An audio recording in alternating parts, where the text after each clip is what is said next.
مرحبا، اليوم رح نعمل حلا كتير طيب. رح يكون ضيافة كتير بتبيض الوجه.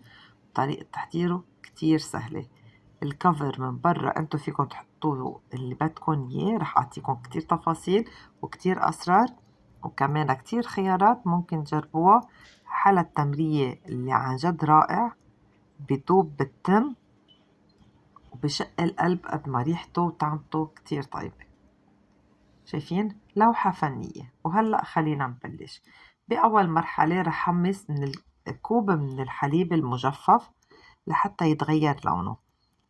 أنا بعازة 1 كوب من الحليب المجفف بحطه على نار متوسطة بمقلاية تكون غير لاصقة، وبضل حرك لأنه الحليب هيك بيعمل تكتلات ودغري بيلدع، فضلكن حركوه لحتى يتغير لونه وتحصلوا على النتيجة اللي انتو بدكن اياها. انا رح اعمل كمية منيحة. شايفين هيدي الصينية، وفيكن انتو تصغروا كمان حبات التمر وتطلع الكمية اكتر بكتير. هيدا الشي بيرجع لكم، يعني الحجم انتو بتتحكموا فيه وكمان التوبينج من برا انتو بتتحكموا فيه.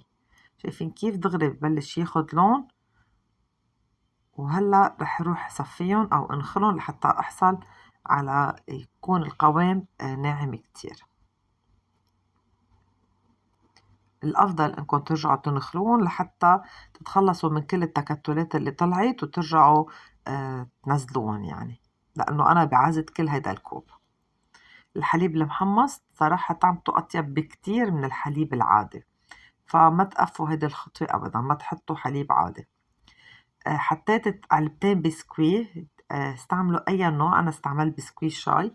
بلبنان معروف هيدا بسكوي غندور كتير طيب وسعره كتير رخيص. كمان طحنتهم وشوفوا الحليب حدي حليب المحمص كيف طلع. هيدا هو القوام يلي أنا بدي إياه. وهلأ خلصنا تاني مرحلة من تحضير هيدا الحلا. هيدا الحلا كتير سهل التحضير. هولي أصعب خطوتين كانوا يلي هن عن جد كتير سهلين، وهلأ خلصتهم. هيدا الحليب مثل ما شايفين هيدا هو القوام اللي أنا بدي إياه. عندي كيلو من التمر. أنا جبت تمر مطحون بس نوعيته فاخرة. جربوا جيبوا أحلى نوع تمر، حتى لو بدكم تجيبوا تمر انتو تشيلوا له النوى وتطحنوه فيكن، بس كمان نقوا نوعيته تكون ممتازة. هيدا هو السبب الأساسي إنه يطلع عنا الحلا طيب أو لا. رح حط معلقتين كبار من الزبدة، فيكن تستبدلون بسمنة تكون طعمتها طيبة، سمنة حيوانية مثلا. ورح بلش أعجن التمر تبعي مع السمنة أو الزبدة. أنا مستعملة هون معلقتين زبدة حيواني كمان. هيدي هون بتفرق الطعمات بالمكونات اللي انتو بتحطوها يعني. رح جرب هيك اخلطهم ببعضهم. وهلا رح بلش ضيف الحليب، ومن بعدها رح ضيف كمان الكعك او البسكوي المطحون. ورح ضيف كمان علبة قشطة صغيرة ضفوها كلها.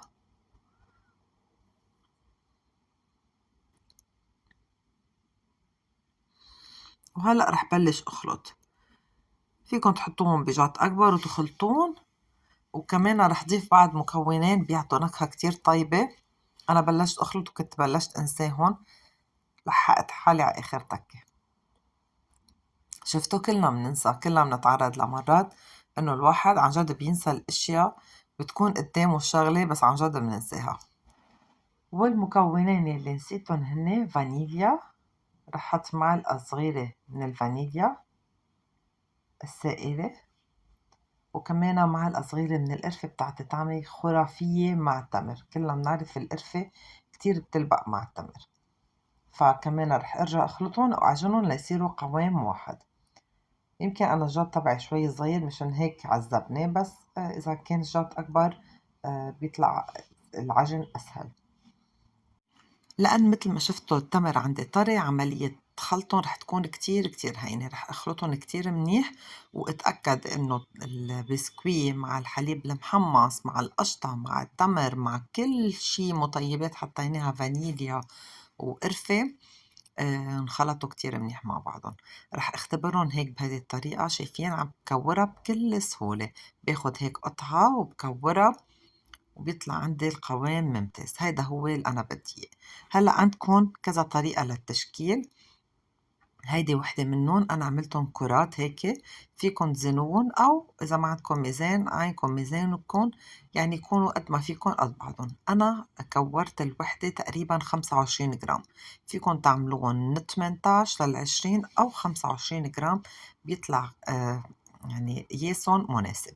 هلأ لعملية إنه نلت التمرية تبعيتنا بكذا منكه، هيدا الشي اختياري. وأنا هلأ رح أسألكن سؤال.